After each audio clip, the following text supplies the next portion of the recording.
আমি ওই স্থানে আসার আগে গেছিলাম একটু হাসপাতালে, তাই আর দেখি এই তিন বোন তো ছোট বোনের বাচ্চা হবি, তা ছোট বোনের হাসপাতালের ভিতরে রেখা বড় বোন আর মেজো বোন গল্প করছে। এই বড় বোন মেজো বোন রে কইছে, জানিস মেজো, আমার যেদিন বাচ্চা হয় তার আগের দিন আমি একটা সিনেমা দেখি। ওমর আকবর বলবো কি, পরের দিন আমার দুটো ছেলে হলো। তখন ওদের আব্বা ওই সিনেমার নাম অনুসারে ওই ছেলের নাম রাখলো ওমর আকবর। এই কথা শোনার পর মেজো বোন কচ্ছে, আপা আপা গো, আমার না একই কেস হয়েছিল। কি হয়েছিল তোর?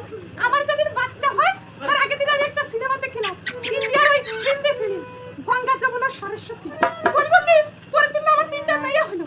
তখন ওদের আব্বা ওই সিনেমার নাম অনুসারে ওদের নাম রাখলো গঙ্গা যমুনা সরস্বতী। এখন আগের দিন যে বোন যে সিনেমা দেখেছে পরের দিন তার দুইটা তিনটা করে বাচ্চা হয়েছে। এই কথাগুলো ছোট বোন শুনেছে, মানে যার বাচ্চা হবি শুনে বাইরে হাওয়া করে কাঁদতে কাঁদতে এসে করছে, আমার বাবা, আমার কি হবে বাবা? এই